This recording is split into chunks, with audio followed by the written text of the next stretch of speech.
Começa agora o programa Hora e a Vez da Pequena Empresa, sempre levando para você muitas informações e atrações. Confira. O advogado Piraci Oliveira comentando sobre nova portaria do Ministério do Trabalho que proíbe demissão de trabalhador não vacinado contra a Covid. O economista Roberto Luiz Troster trazendo mais um importante tema. O advogado Marcos Bernardini passando dicas e recomendações aos consumidores. E nesta semana, o presidente do Simp, Joseph Cury, recebe o presidente do Procon São Paulo, Fernando Capês. Fique conosco.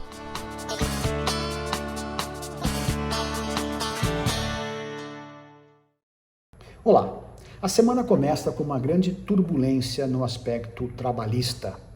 A edição da portaria 620 de 1º de novembro de 2021 trouxe grande insegurança no mercado. Estabelece essa portaria que as empresas e o poder público ficariam proibidos de exigir teste de Covid para a admissão e, da mesma forma, proíbem que haja demissão por justa causa para aqueles que não apresentarem a carteira de vacinação. Ela tem até um texto bastante curioso que, ao empregado eventualmente prejudicado, haveria a possibilidade de optar pela reintegração ou integração ao cargo ou a percepção do dobro da remuneração que teria deixado de receber.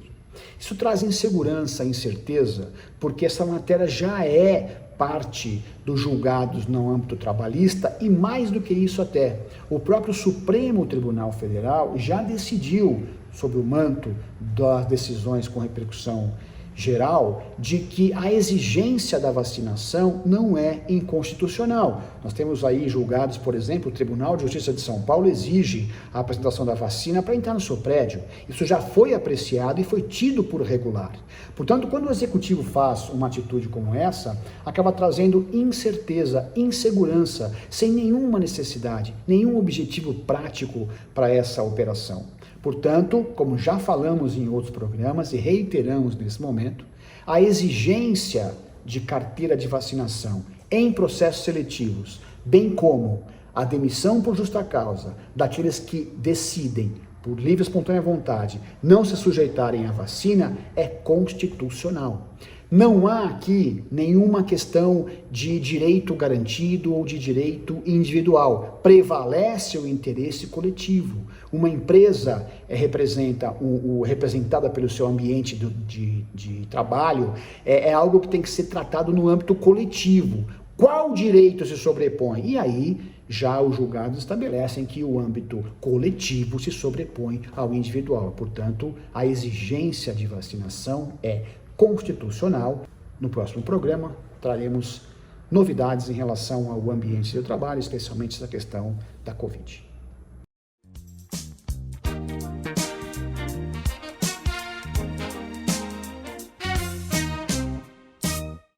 Uma questão que está sendo manchete dos jornais e fruto de amplos debates no mundo econômico é a questão da PEC dos precatórios e a questão de prorrogação do auxílio emergencial. Ninguém discute a necessidade de auxiliar os mais pobres. É inconcebível um país como o Brasil, que alimenta 1 em cada 7 habitantes no planeta, tenha 1 em cada 10 habitantes no Brasil passando fome, tendo insegurança alimentar. Obviamente você precisa desses recursos. A questão é como? Uma das propostas é a PEC dos precatórios. O Estado tem dívidas líquidas e certas e quer de alguma maneira mudar a legislação para poder parcelar o pagamento. Na prática é um calote para quem tem direito a esses créditos, assim como um crescimento da dívida pública nos próximos anos, seja de uma maneira ou de outra, é algo que deve ser evitado a todo custo. A PEC dos precatórios é uma medida que depõe não só contra os titulares, mas toda a imagem de um governo que não paga suas dívidas. Usando esse mesmo tipo de raciocínio, todos os cidadãos podiam falar, então vamos fazer a PEC das minhas dívidas e corrigir dessa forma. É um problema que dá para resolver e a solução que está sendo escolhida não é a melhor de todas. É isso.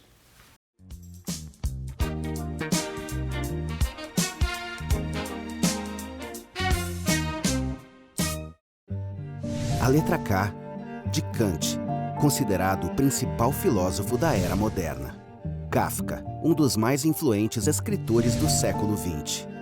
Kepler, figura-chave da revolução científica do século XVII. Keynes, suas ideias mudaram a teoria e a prática da macroeconomia.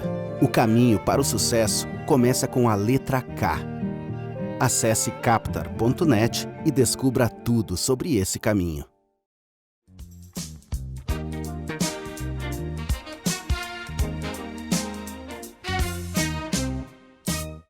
Está chegando a semana da Black Friday e o consumidor pode aproveitar esse período para adquirir produtos ou serviços em melhores condições, seja por conta de parcelamento, variedade de produtos ou mesmo o valor. E o empresário também conseguir vender mais nessa época do ano. Porém, principalmente ao consumidor, é importante que ele se atente a alguns cuidados para evitar cair em cilada ou ter problema depois até na justiça. Primeira coisa que o consumidor deve pensar é se programar para esse tipo de compra, ou seja, não deve comprar por impulso ou apenas porque está na promoção. Ele deve verificar se há realmente a necessidade da aquisição daquele produto, se ele precisa comprar aquele produto ou aquele serviço, porque senão ele vai acabar adquirindo sem a efetiva necessidade e pode acabar se endividando. É o final do ano, nós temos o 13º, mas janeiro está aí e vem outras despesas também bastante importantes. Segunda coisa que o consumidor deve observar é o histórico de preços daquilo que ele quer comprar. Se eventualmente ele não olha isso, ele pode acabar entrando em algum tipo de cilada ou propaganda enganosa, porque o empresário pode ter aumentado o valor um pouco antes e forjado algum tipo de promoção. Outra coisa que o consumidor deve observar é que não existe a possibilidade de preços muito baixos. É óbvio que vai ter alguma vantagem, alguma diminuição do preço, promoção, condições melhores, mas ainda assim desconfie sempre de preços extremamente baixos, principalmente se for compra ou propaganda da internet. Muitos fraudadores aproveitam esse momento para cometer golpes, falhas que o consumidor eventualmente não observe e ele vai acabar entrando nesse tipo de problema. Além disso, muitos empresários, quando colocam o produto ou o serviço nesse tipo de promoção, nessa semana de promoção, eles estipulam regras próprias para a troca dos produtos. Então o consumidor também deve verificar se os produtos ou serviços que nessa semana ele estiver adquirindo são objeto de troca, podem ser trocados e como eventualmente vai funcionar. Na dúvida, entre no site do Procon ou outros sites de proteção ao consumidor que tem ali várias dicas de como o consumidor pode se proteger e os cuidados que ele tem que tomar nesse momento. Além disso, é muito comum ter uma relação de empresas que já foram inclusive multadas por descumprirem regras de proteção ao direito do consumidor nessa semana da Black Friday. Ou seja, aproveite a semana, mas tome bastante cuidado para não ter problema depois.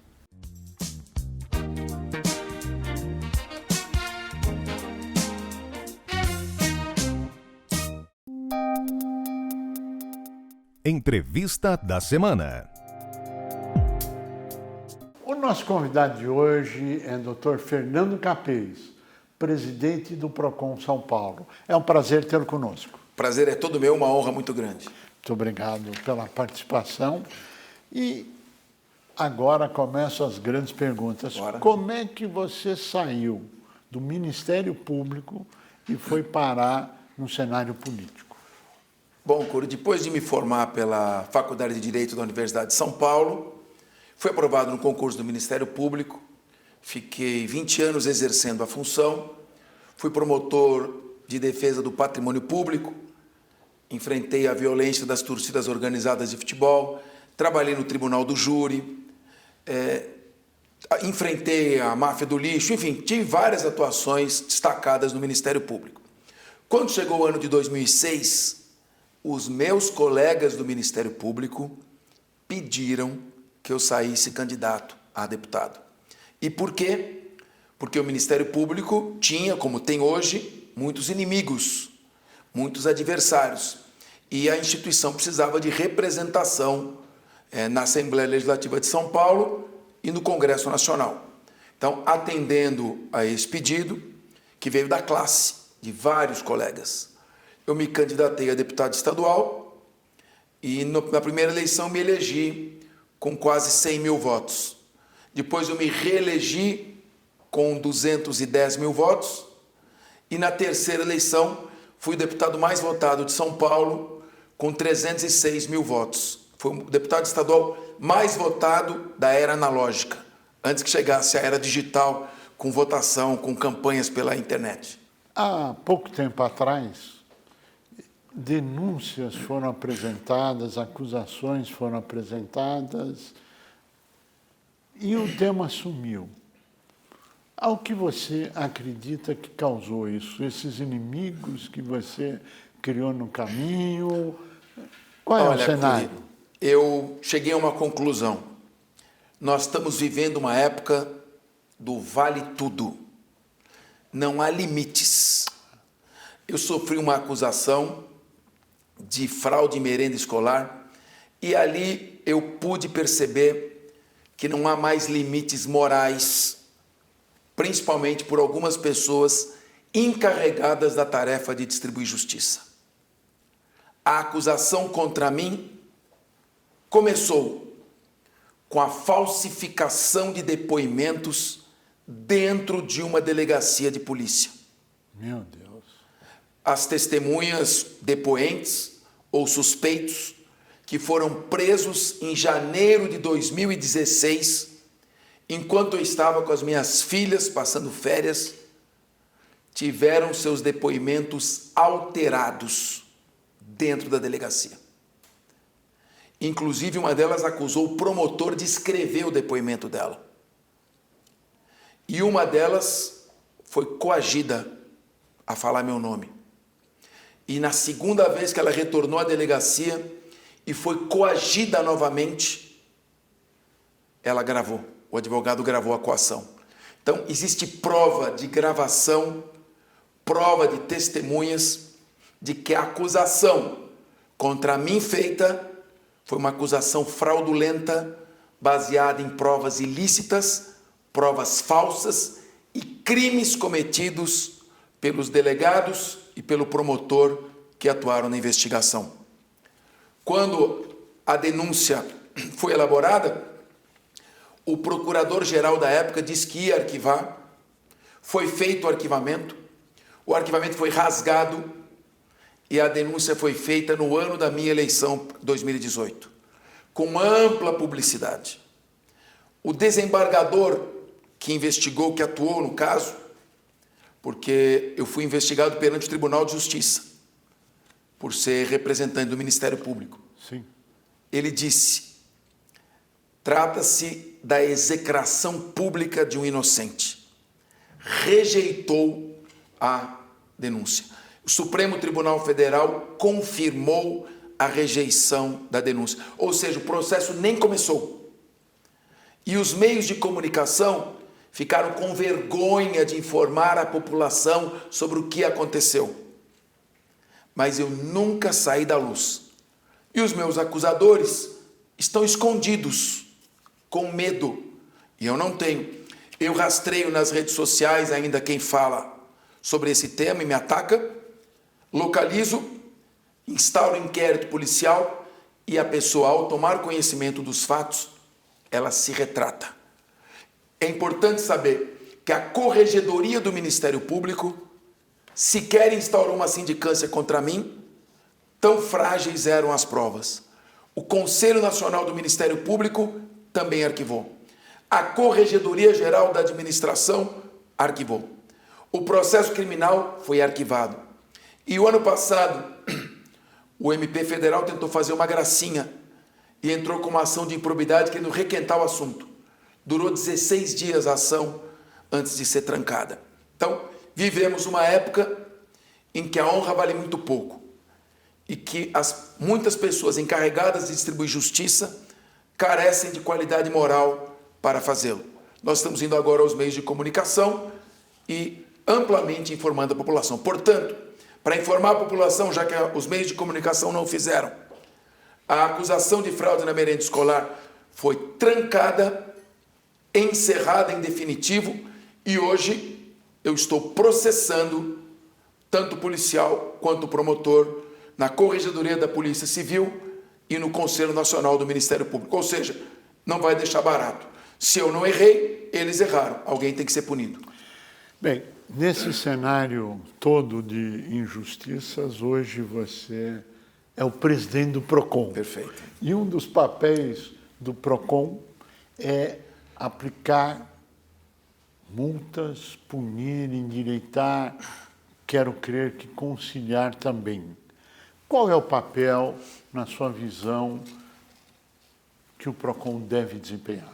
Olha, São Paulo, assim como o Brasil, carece de uma política de relações de consumo. A tarefa do PROCON é assegurar competitividade no mercado, punindo aquele que frauda as regras e desrespeita o consumidor. Por exemplo, hoje há plataformas digitais e elas fazem a venda de produtos. Elas não têm sede, não recolhem tributos, elas estão sediadas fora do Brasil, fazem a venda online e estão a salvo de qualquer autuação. O PROCON mira estas plataformas digitais. Que bom. Por outro lado, quem está estabelecido, produzindo, que sofre ação muitas vezes fiscalizatória, às vezes é obrigado a pagar uma multa de 200, 300 mil reais. O PROCON está revendo os valores dessas multas, eu mandei estabelecer proporcionalidade nesse valor, e eu quero um PROCON não ideológico. Eu não quero um PROCON inimigo de quem produz, um PROCON inimigo de quem gera emprego, de quem recolhe tributos. Nós temos que orientar. Eu criei uma escola de proteção e defesa do consumidor, para orientar o fornecedor e proteger o consumidor quando houver abusos.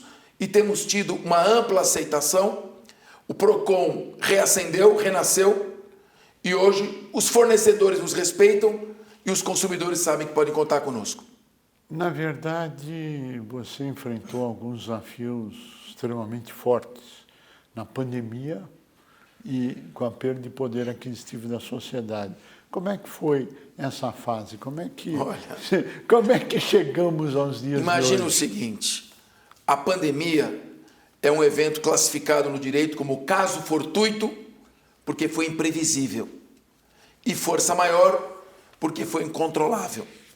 Nunca antes na história da humanidade um evento catastrófico teve essa repercussão no meio empresarial e contratual. Todos os contratos de todas as áreas, ao mesmo tempo, em todo o planeta, foram afetados pela pandemia do coronavírus. As empresas iam quebrar. O PROCON, então, mediou com bom senso e razoabilidade, estabelecendo parâmetros de negociação. Companhias aéreas, não precisa devolver o dinheiro agora. Usa o dinheiro da passagem como crédito para voar depois. Eventos e shows, a mesma coisa. Supermercados, botijão de gás, não pode ampliar a margem de lucro. Mantém a margem de lucro. Ampliou, o PROCON multa. Fizemos um amplo entendimento que foi seguido em todo o país. E graças a Deus conseguimos estabilizar até que viessem as medidas provisórias regulamentando. Bom senso e equilíbrio. Eu não quero um PROCON ideológico. O PROCON não é nem de direita nem de esquerda. É um PROCON de direito. Quais os principais desafios que você vê pela frente no momento atual? Bom, o principal desafio é o desenvolvimento econômico. Retomar o desenvolvimento econômico para a geração de emprego. E para isso não há outra saída. O Estado tem que gastar menos. O poder público precisa enxugar. Só há um jeito. Privatizações urgentes. Parcerias público-privadas. O Estado tem que sair das áreas em que ele não precisa estar. É o Estado essencial, só naquilo que realmente importa. E fazer amplas reformas. Interromper esta briga com o Congresso Nacional, fazer um amplo entendimento entre os poderes, porque sem segurança jurídica, sem estabilidade, sem regras claras e fixas e sem um Estado leve, nós não vamos sair desta situação. E é preciso também regular a situação jurídica. Cada hora a justiça inventa uma desculpa, cria uma polêmica desnecessária e interfere indevidamente na economia. É preciso freios, que podem ser estabelecidos pelo próprio Supremo Tribunal Federal através de súmulas vinculantes. Toda hora vem uma liminar maluca que atrapalha a economia ou alguma ação tresloucada que mexe com todos os fatores econômicos. Capês, nós estamos chegando ao final do nosso tempo e eu pediria as suas considerações finais. Olha, primeiro, parabenizar todo aquele microempreendedor, aquele que tem o desafio de empreender. Da nossa parte, faremos de tudo para criar um ambiente confortável para o florescimento das empresas, para que a pessoa se transforme num autoempresário, principalmente começando como microempresário, começando com a pequena empresa. Aí está a saída do nosso país, a saída da crise. E que os órgãos de controle, que o poder público não atrapalhe. Ao contrário, que ele estabeleça regras e permita que a economia floresça. Que os órgãos de controle que não produzem, não atrapalhem aquele que produz e gera emprego. Teu principal desafio, em 30 segundos, teu principal desafio. A política, para mim, é uma missão. Com todos os desafios, com toda a sujeira que existe, eu não posso deixar de estar na política. Para mim era muito mais cômodo continuar procurador de justiça, que eu estou no Ministério Público, com todas as minhas aulas, minhas palestras, meus livros que já venderam mais de 2 milhões de cópias no mundo jurídico. Mas eu tenho uma missão e não vou fugir dela. Política, para mim, é missão. Capês, nós queremos agradecer muito a sua participação, desejar pleno êxito e que o caminho se abra e que você continue sendo esse homem que dá aula, que conduz o PROCON, que busca o equilíbrio, que busca o entendimento e a solução, punindo quem tem que punir, alavancando quem tem que alavancar. A você que esteve conosco, o nosso mais profundo agradecimento, com a certeza que estaremos juntos na semana que vem. Até lá. A letra K, de Kant, considerado o principal filósofo da era moderna. Kafka, um dos mais influentes escritores do século XX. Kepler, figura-chave da revolução científica do século XVII. Keynes, suas ideias mudaram a teoria e a prática da macroeconomia. As ideias, a mudança, o conhecimento começam com a letra K. Acesse agora captar.net e saiba como você pode ter acesso a tudo isso.